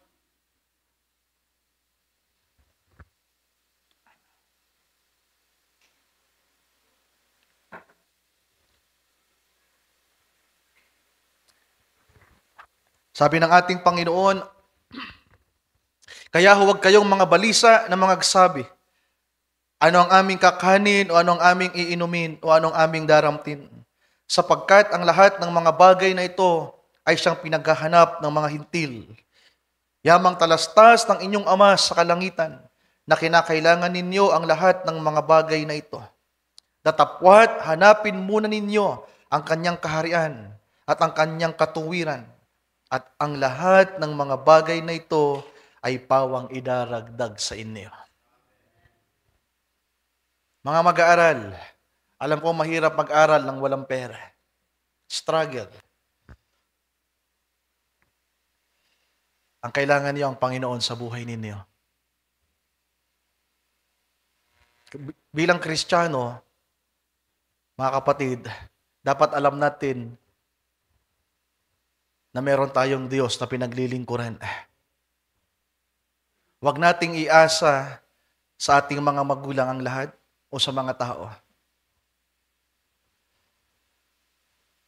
Tingnan natin yung binasa natin sa Mikas. Balikan natin yung Mikas 7:7, Sister Mary Ann. Sa Tagalog, ngunit sa ganang akin ay titingin ako sa Panginoon. Ako'y titingin sa Panginoon. Mga young people, nanay at tatay, pag may pangangailangan, pag may kailangan, kaligtasan, o anumang mga bagay na kailangan natin, sa Kanya tayo lumapit at maghintay tayo. Amen. Pero tingnan natin ang verse 5. Anong sinasabi ng Panginoon sa verse 5? Huwag kayong magsitiwala sa mga kapitbahay. Kapitbahay. Kasi kapag walang, hingi ka muna nga ng asin. Di ba? Kasi walang asin. Kasi hanggang ngayon, walang asin. Nalala ko yung pinost ni Sister Roslyn, asiner sa group namin. Pag reminis ng mga panahong nakalipas, ito naranasan nyo rin to mga 80s, 90s, na kahit apoy na lang, hihingin pa para makapagluto. Punta ka nga doon sa kapitbahay natin, hingi ka ng baga. Kasi walang posporo, walang lighter. Naranasan mo yan, Paintoy? Punta ka muna kay lolo mo. Tingnan mo kung nagluluto na. Hingi ka ng isang pirasong kahoy na may baga. Pero ngayon, meron ng kalan, meron ng silin. Thank God for that. Pero di ba naranasan mo, Brother Noel, na nangihingi pa ng apoy? Yeah. Yung mga matandang nakaranas niya, Sister Reyna, naranasan mo? Mangingi pa ng baga. Sister Guy, naranasan niyo? See? Pinagpasalamat yung baga. Lord, salamat sa baga. Pero tingnan niyo, sabi ng Panginoon, huwag kayong magsitiwala sa mga kalapitbahay. Huwag kayong magtiwala sa mga kaibigan. Ingatan mo ang mga pinto ng iyong bibig sa Kanya na humihinga sa iyong sinapupunan. Kailangan mayroong pagbabantay. Ito yung sinasabi ko, kinakailangan yung bibig natin, pinagpipray din natin. Kasi kung puro yan hingi, puro utang ang bibig, nung nakaralang may nagsabi sa akin, wala na akong mag-loan para makabili ng cellphone. Sabi ko, wag mong subukan. Masisira ang buhay mo. Loan na naman, mababaong ka diyan. Di ba? Ingatan mo yung bibig mo. Verse 6. Sapagkat sinisira ang puri ng anak na lalaki ang ama. Ang anak na babae ay tumitindig laban sa kanyang ina. Ang manugang na babae ay laban sa kanyang binang babae. Ang mga kaaway ng tao ay kanyang sariling kasangbahay. Yan na, pananambitan na yan. Kayong mga manugang diyan, mag-ingat kayo. Mga biyanan. Yung mga biyanan, kapag may sweldo yung manugang, bigay ng bigay. Yung biyanan naman, kapag may pera, bigay ng bigay sa manugang. Balang araw, yan ang pag-aawayan nila. Di ba?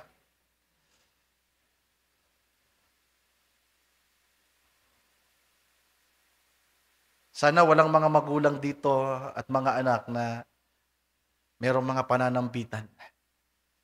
Sasabihin nung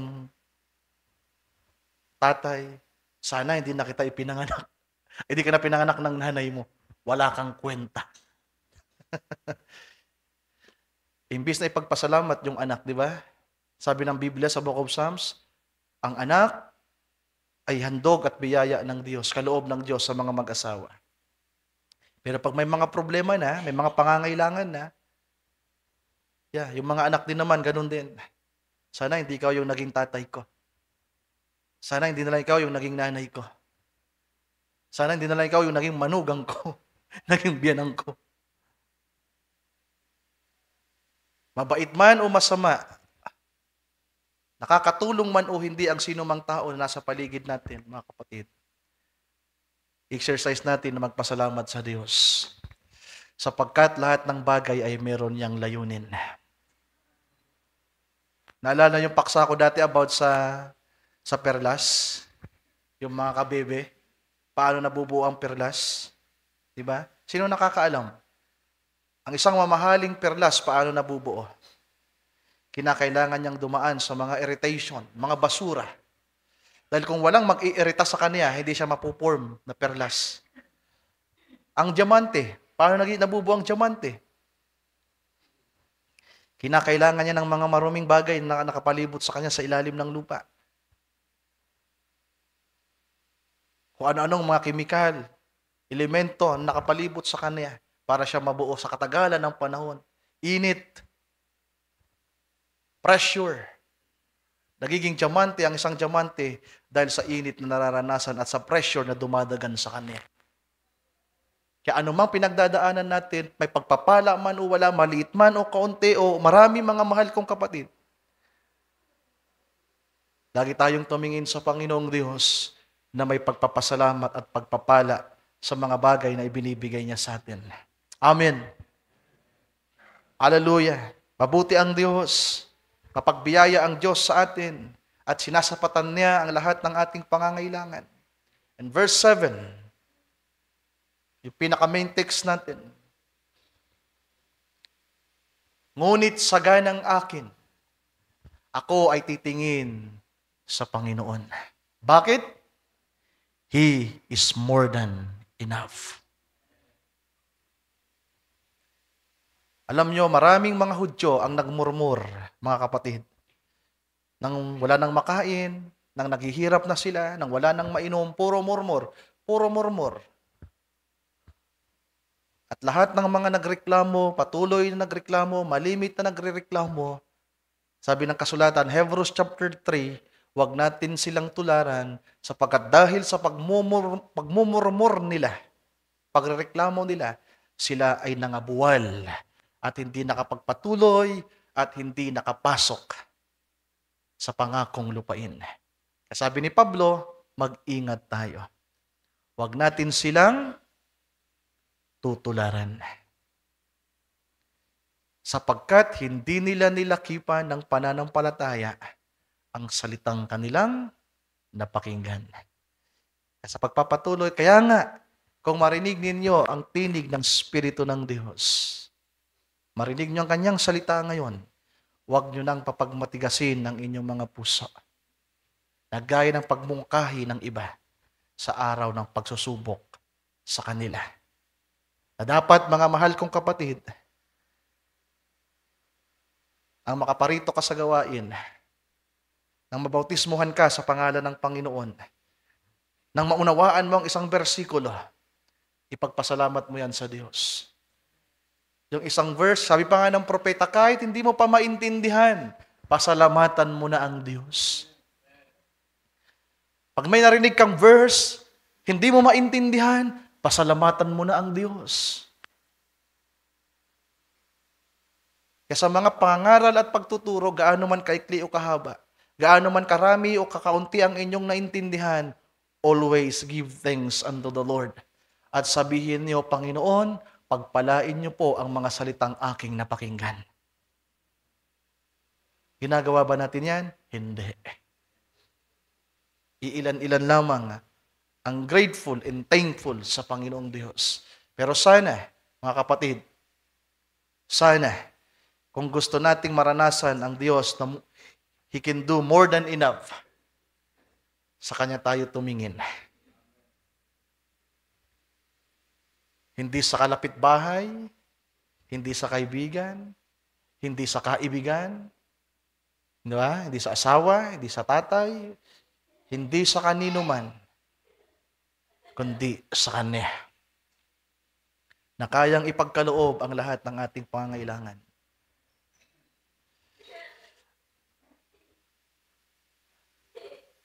Napahaba ako sa encouragement sa inyo. Nakalimutan ko na meron pa pala akong mas mga malalim na parting gustong iwanan sa inyo about sa ministry. Pero ano ko na lang, mga kapatid, i-minimize ko na lang. Kayo na merong mga ginagampanan sa ministry, ipagpasalamat nyo yan sa Panginoon. Amen. Backup singers, musicians, song leaders, MCs, to the preachers, all of us, and to all of you listeners, pasalamatan niyo ang Diyos. Lagi niyong sabihin, Panginoon, salamat. Pagpalain niyo po ang bagay na ito. At hindi niyo mamamalayan, mga mahal kong kapatid, lalo kayong pagpapalain ng Diyos. Amen. Ang problema kasi sa atin, ang nakikita natin ay kakulangan lagi. Ang mga problema, ang mga sitwasyon na nag-a-arise na kung minsan hindi natin mapigilan, hindi inaasahang mangyari. Kaya ako, yung mga musicians dito, I appreciate you, mga kapatid. At lalo kayong ma-appreciate ng Diyos kung ginagawa natin yan ng merong pag-appreciate sa Kanya. Pag-recognize, pag-acknowledge, pagpapasalamat, Lord, salamat sa talento. Salamat sa kaloob, Panginoong Diyos. Salamat sa instrumento na ito. At kung matututo lamang tayong patuloy na magpasalamat at pagpalain ang mga bagay na nasa ating kamay at ipagkakatiwala natin sa Panginoon, God will bless us more, mga kapatid. Para matapos na tayo, nais kong basahin ang kwento ulit ni Sir Hattie. At di tayo magtatapos sa quotation na to. I-search mo, Sir Meran, binigay ko na sa'yo, nakuha mo. Yung keyword natin, a humble little woman. Sabi sa paragraph 89, paragraph 89, yes, sabi dito, and I said, his only thing it is, he is Jehovah Jireh.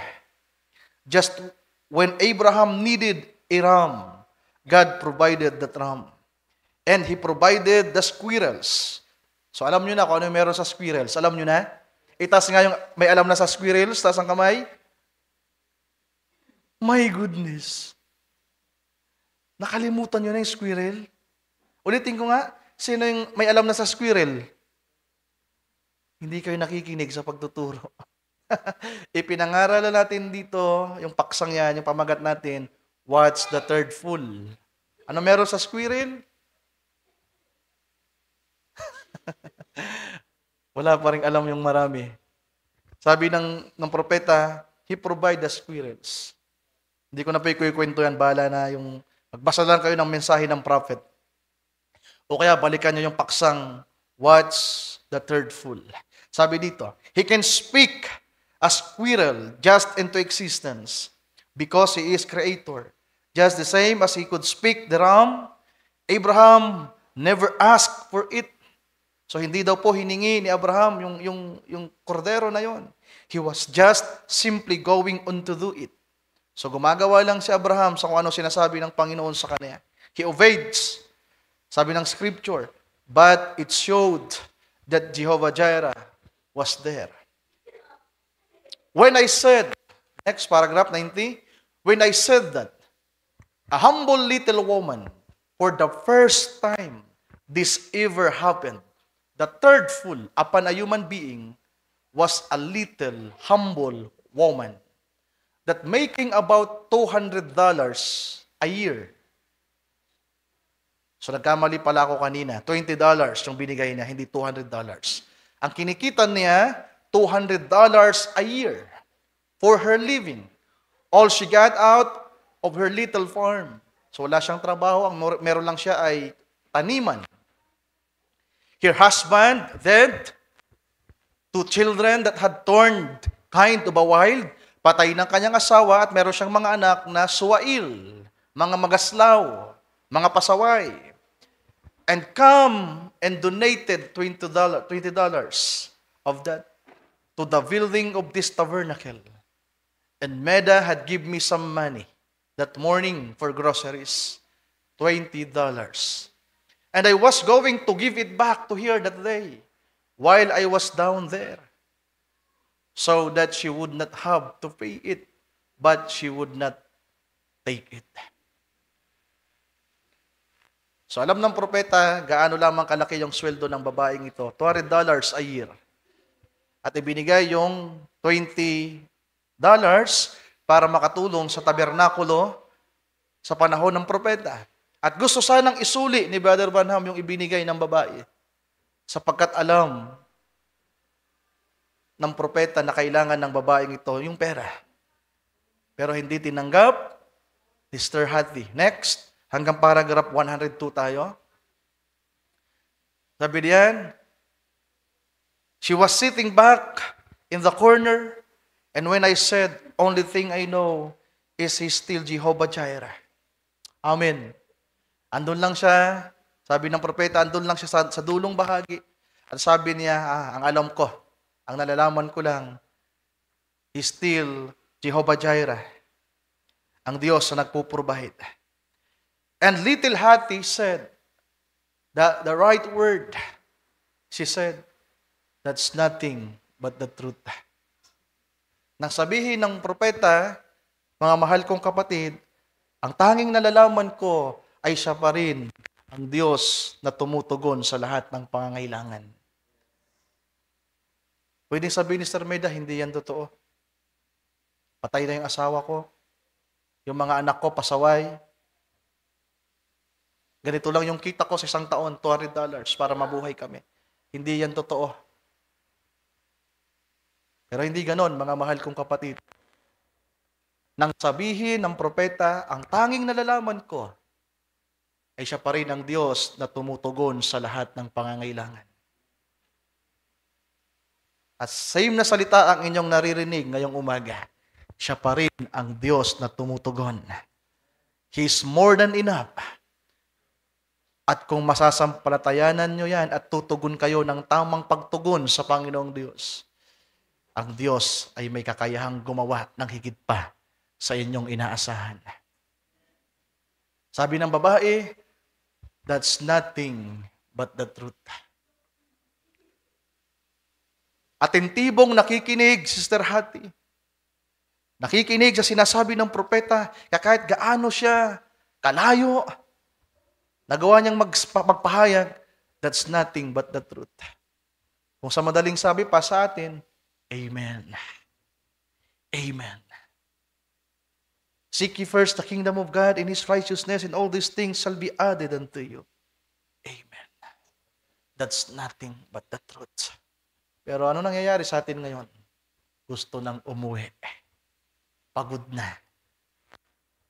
Hindi man nagsasalita ng reklamo, pero yung isip, yung puwet, yung mga kasukasuhan, yung mga kalamnan, nagre-reklamo na.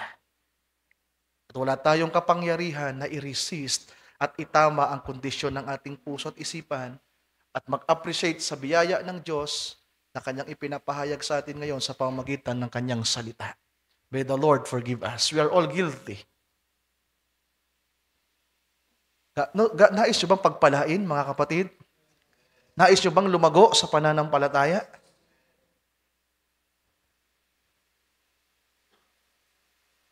Tanggapin niyo ang kanyang salita. Kilalanin niyo siya ng buong buo. Manalig at manampalataya sa kanya ng buong buo. At sa lahat ng sitwasyon, sa lahat ng sirkumstansya, sa kanya tayo tumingin. Kaya ngayon isang young people na nakausap ko nung nakaraan, ini-encourage ko, sabi ko, ang kailangan mo ay ang Panginoon sa buhay mo. Nakalimutan ko kung sino isang nakasharing ko. May nakasharing din ako, unbeliever yata. Sabi ko, hindi ko nga alam kung lalaki ba o babae yung nakausap ko, pero ang sinabi ko sa kanya, alam mo, ang kailangan mo ay pastor sa buhay mo. Ang kailangan mo ay simbahan sa buhay mo. Hindi lang Diyos ang kailangan natin. Yes, ang Diyos ang source ng lahat. Pero meron siyang ibinigay ng mga... Meron ba ditong... Andito ba yung nasharean ko about diyan? Na kailangan mo ay pastor? Wala? Sino kaya yun? I-search ko nga sa messenger ko. Sino yung nakasharing ko na sabi ko kailangan may pastor at simbahan. At nalulungkot ako kung minsan, mga mahal kong kapatid, sapagkat may mga kapatiran na napakadali para sa kanila na lumimot sa gawain na ibinigay ng Diyos sa kanila at tumalikod sa pananampalataya. Huwag natin silang tutularan. And may the Lord help us na sana sa lahat ng bagay na ibinigay ng Diyos sa atin, tayo ay maging mapagpasalamat. Ituloy natin yung pagbabasa. Sabi ni Sister Hattie, that's nothing but the truth. And when she said that, Brother Bankswood, here is one that was present. That room felt like it was coming apart. And the Holy Spirit said, the same voice that spoke about the squirrels said, give here what she asked for. Ibigay mo sa kanya kung ano man ang kanyang hihingin. And I said, Sister Hattie, as a witness before God, this is it. Now, if there is any doubt in your mind, you ask what you want to. And if it not laid in your lap, then I am a false prophet. She said, Brother Branham, everybody was crying, said, what shall I ask? I said, you are poor, and you live on the hill over there with no money. You might ask for that. Pwede kang humingi ng pera sapagat ikaw ay mahirap lamang na nakatira sa bulubundukin. You got a little crippled sister sitting here, Edith, that we prayed for years. You might ask for her healing. Sabi pa ng propeta, narito ang iyong maliit na kapatid na babae na mayroong kapansanan, pilay, na pinagpipray natin sa matagal na panahon, pwede mong hingin ang kanyang kagalingan. I said, your father and mother is old and broke down. You might ask for them. So ang iyong mga magulang, ang iyong tatay at nanay ay matanda na at sila'y broken. You might ask for them. Pwede mo silang hilingin mo para maging maayos ang kanilang kalagayan. Whatever you ask for, Sister Hattie. See? Now, if it happens or not, right now. And I said, he just had told me, the same voice said, give her what she asked for. And she looked around and said, what shall I say, Brother Branham? I said, say what your desire is. Think of your greatest desire and say it. Sabi ng propeta, sabihin mo kung ano yung ninanasa ng puso mo. Sabihin mo kung anong pinakakailangan mo sa buhay na ito. Ano bang gusto mo, Sister Hattie? Say what your desire is. Think of your greatest desire and say it. At ngayon nakita niya yung mga anak niyang lalaking pasaway nandoon. And her voice was even sniggering and laughing. Habang nangyayari yung ganong sitwasyon, yung kanyang dalawang anak na lalaki ay nagtatawanan lang at naglalaro. And she said, the greatest desire I have is the salvation of my two sons. I said, sabi ng propeta, I give them to you in the name of Jesus Christ. And there they went. And they've been faithful in this church with communion, them little fellows sitting there washing feet with men, and things like that. We are all witness of that. She had a real choice. Her mother has to die, so does she, all of them. But what she asked will be eternal. And the salvation of her children, that was the third time it happened. Amen. Sino sa atin dito ang nais maranasan ang third full? Hindi lamang finances, hindi lamang pera, hindi lamang kagalingan ang pwedeng ibigay ng Diyos sa inyo. Kaligtasan ng inyong pamilya. At wala nang hihigit pa diyan. Imbis na sumbatan nyo ang inyong magulang, ang inyong mga kapatid, at makita ang kanilang mga ginagawang hindi tama, gaano man kasira ang kanilang buhay, gaano man yan ka-adik, pasalamat pa rin ng Diyos na ibinigay yan ng Diyos sa inyo. Hindi nagkamali ang Diyos. May layunin siya sa inyong mga kapatid na nakaaway, nakatampuhan niyo, sa mga kapitbahay, lahat ng tao marahil. Alisin nyo na ang puot galit, hinanakit, magpatawad kayo at magpasalamat sa Kanya. Kaya nyo bang gawin yon? Palayain nyo ang inyong sarili. Magpasalamat kayo sa Diyos. Sabihin nyo, Panginoon, salamat sa tatay ko. Salamat sa nanay ko. Pagpalain nyo po sila. Mga magulang, sabihin nyo, Panginoon, salamat sa mga anak ko. Pagpalain nyo po sila. Mga kapatid, sabihin nyo, Panginoon, salamat sa kuya ko. Salamat sa ate ko. Salamat sa bunso kong kapatid.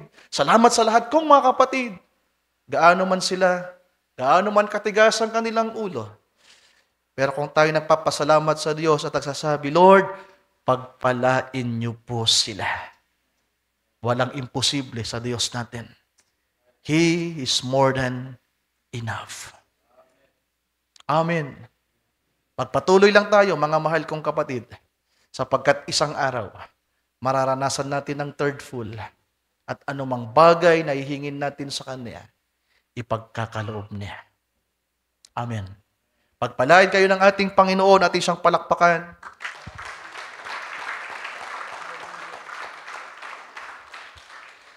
Tayong lahat ay magsitayo sa oras na ito.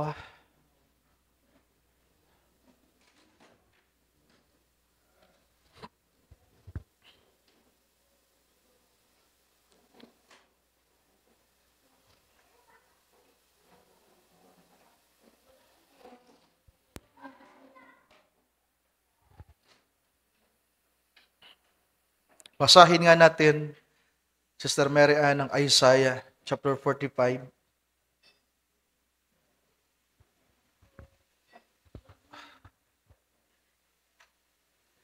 Verse 22 ng chapter 45 ng Isaiah.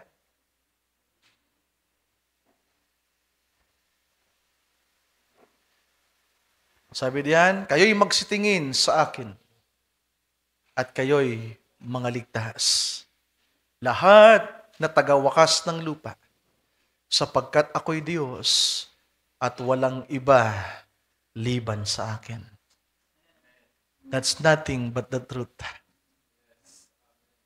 Mga kapatid, anong meron sa inyo? Magbulay-bulay tayo. Anong meron sa inyo? Mga young people, anong meron sa inyo? Tatay, nanay, kapatid, bahay, gaano man kalaki kalito ang bahay na meron kayo. Huwag kayong mainggit sa may mga malaking bahay. Ano man ang inyong kinakain sa inyong tahanan, kagaya ng kinanta ni Brother Gideon, I thank you, Lord. Tama ba? Mga asawang babae, huwag kayong maiinggit sa mga asawang lalaki ng iba na naipoprovide ng pangailangan at tila ba masagana.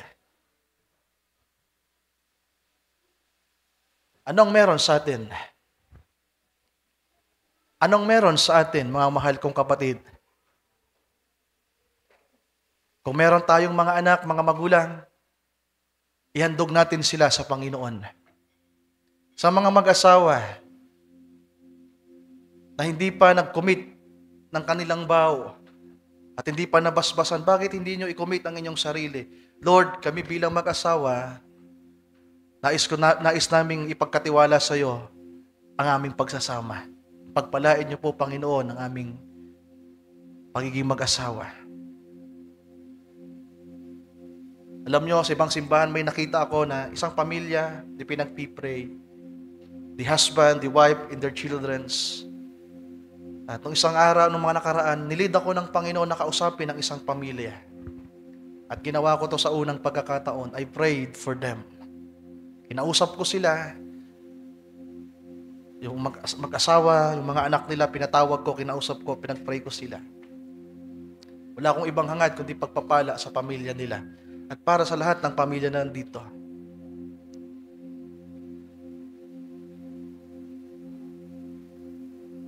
Bakit hindi natin ibigay sa Diyos ang meron tayo, mga kapatid? At ipagkatiwala sa Kanya. Sa mga may sweldong maliit lang, huwag niyong ilalang lang yan. Pinagsipagan nyo yan, pinaghirapan nyo, pinagpawisan ninyo, pero yan ay galing sa Diyos. Ang kamay mo, ang paa mo, ang puso mo, ang buong buhay mo galing sa Kanya. Ang lakas mo ay galing sa Kanya. Ang lupang nilalapatan ng iyong paa ay galing sa Kanya. Kung ikaw ay tricycle driver, Brother Unad, lahat ng pasahero mo, ang may likha niya na yung Diyos. Pagpalain mo sila habang nagmamaneho ka, Brother Unad. Amen. Alam niyo yung kliyente ko, kahit lagi kami nag-aaway dati, lagi ko siyang pinagpipray, sabi ko, Lord, pagpalain mo ang taong ito. Kahit ang tingin sa akin ay I am rude. Walang modo sa paningin niya kasi sinasagot-sagot ko siya kasi balagbag naman talaga yung kanyang pamamaraan. At iniisip ko, pastor ako, lingkod ako ng Diyos, tapos babae ka. Kahit manager pa kita, I will speak the truth, nothing but the truth. Nagalit sa akin. Pero wala malang akong sama ng loob sa kanya. I prayed for her. At sana nga, pagdating ng araw, makita ko siya doon. Di ba? Naging mabuti siya sa amin. From 2013 hanggang ngayon, naging mabuti siya. At merong mga maliligtas dahil naging mabuti sa nobya ni Kristo. Magkakagulatan kami, mas magugulat siya. Ako, di ako magugulat kasi anticipated ko, maasa ako, nandun siya. Pero pag nakita ko ng kliyente ko, oh, Ryan! Thank you, Ryan. Thank you, Ryan. Ang sarap noon. Yun ang iniisip ko, balang araw sasabihin ng taong ito, ha? Kayong mga kliyente nyo, mga trabaho nyo, pasalamatan nyo ang Diyos. Kung may mga pagkukulang man, may mga pagkakamali kayong nagawa, ang sekreto, humingi ng tawad sa Kanya. Andyan na kayo. Nagawa nyo na yan. Ask for forgiveness. At sabihin nyo pa rin, Lord, salamat sa lahat. Salamat pa rin, Panginoon. Sa kabila na nagkamali ako, sa kabila na nagkulang ako, nagiging mabiyaya ka pa rin sa akin. Salamat po sa pag-iingat. Salamat pa rin po sa katugunan ng lahat ng mga pangangailangan. Lord, salamat. Pagpalain mo po. Pagpalain niyo po ang aking pamilya, ang aking mga anak. Pagpalain niyo po ang aking asawa. Pagpalain niyo po ang iglesia. Pagpalain niyo po ang mga kapatiran. And God will bless you. More than enough. Much more than enough, mga kapatid. Gusto kong makita ang mga anak ng Diyos na masaya sa dakong ito hanggang sa araw ng pag-agawa. Pagpalain kayo ng ating Panginoon. Mawit tayo ng isang awit. Maikling awit lang tayo magpipray after that. Awitin natin yung pinakanta ni Brother Jeff kanina. Jehovah Jireh, mga kapatid. Kaya nga yung title niyan, Jehovah Jireh. Dahil hindi siya magiging Jehovah Rapha kung hindi muna siya naging Jehovah Jireh. Hindi siya magiging Jehovah Chidkino kung hindi siya si Jehovah Jireh.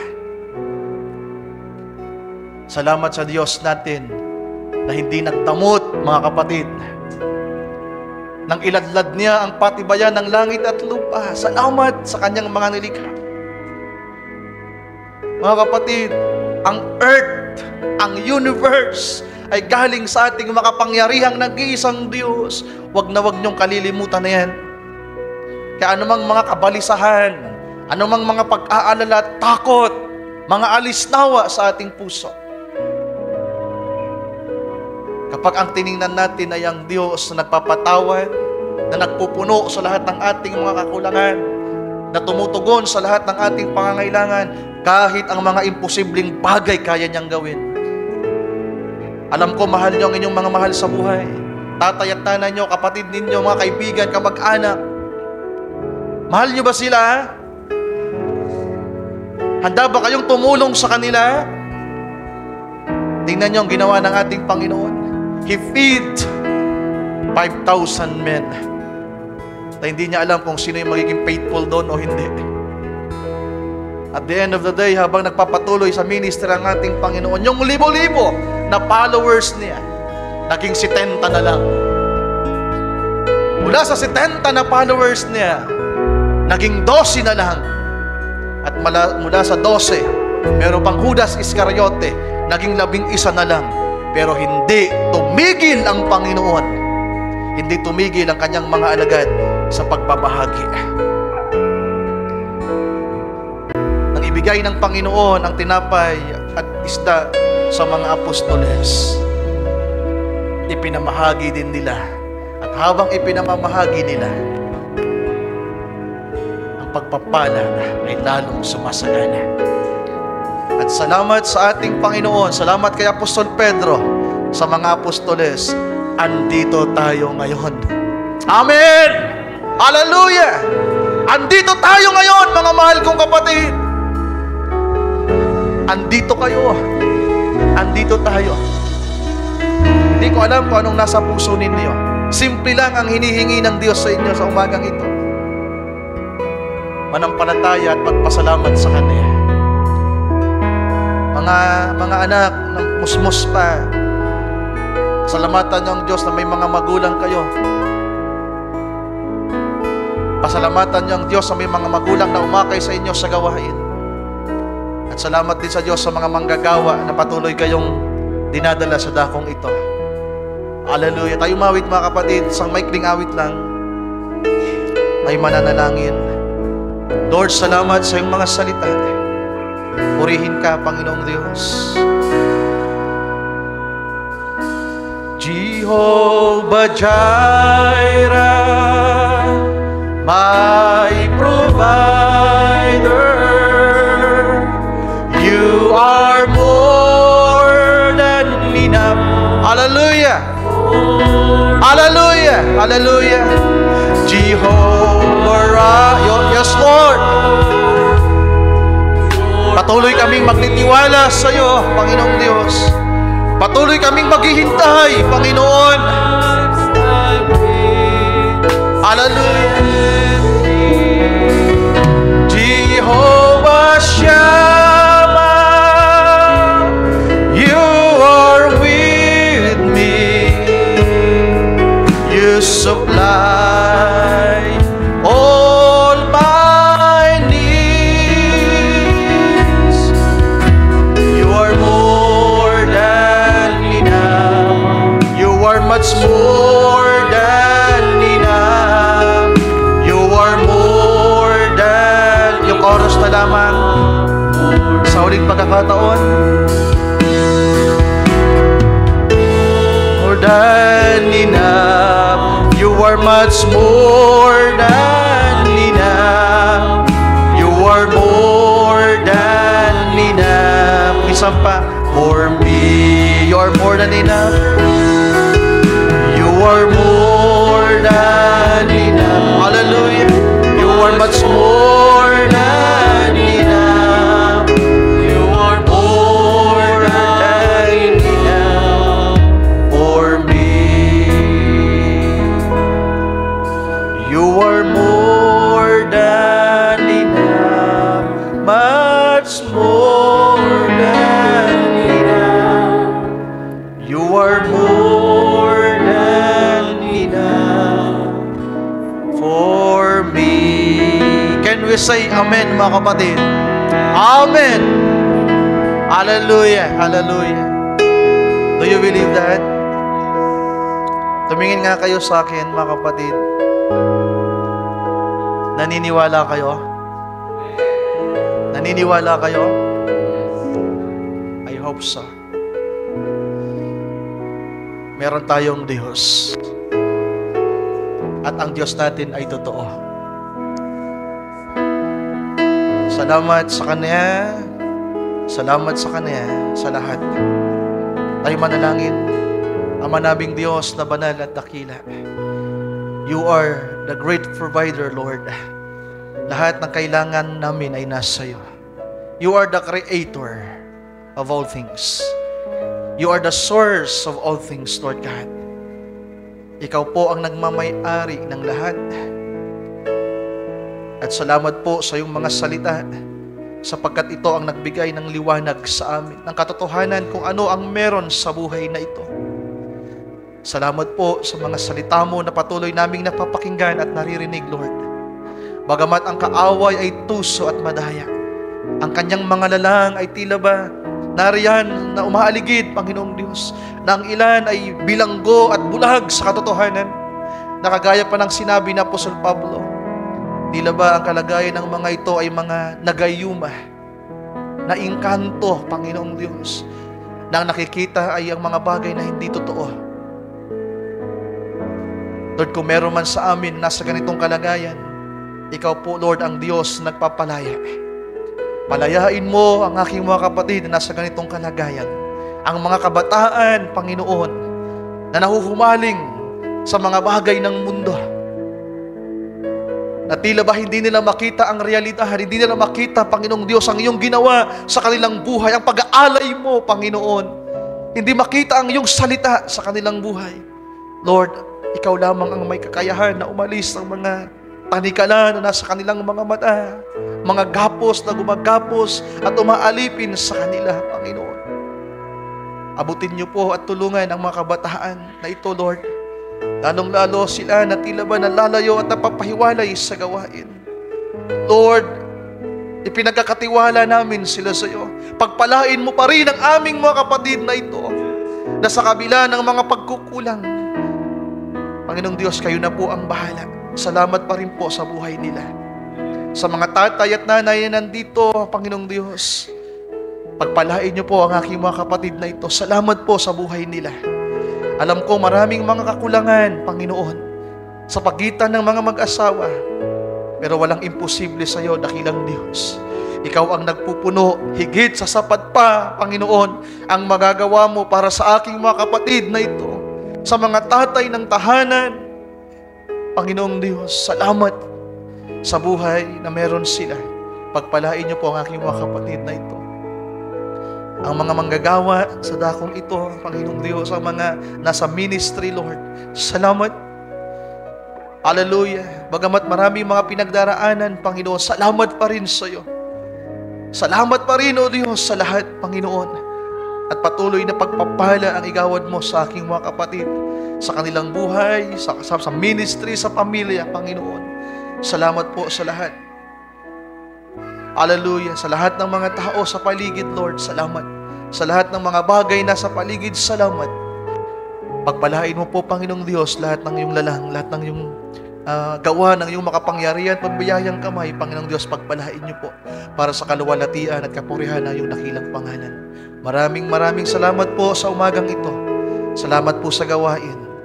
Salamat po, Panginoong Diyos, sa iyong mga salita na muling umabot sa pangangailangan ng bawat isa amin. Patuloy niyo pong pagpalain ang mga salita niyo sa puso ng aking mga kapatid. Maraming salamat po.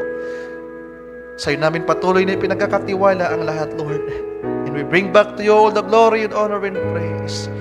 And we ask all these things in prayer in the mighty name of you, our Lord and Savior, Jesus Christ. Everybody says Amen. Amen. Amen. And pagpalain kayo ng ating Panginoon.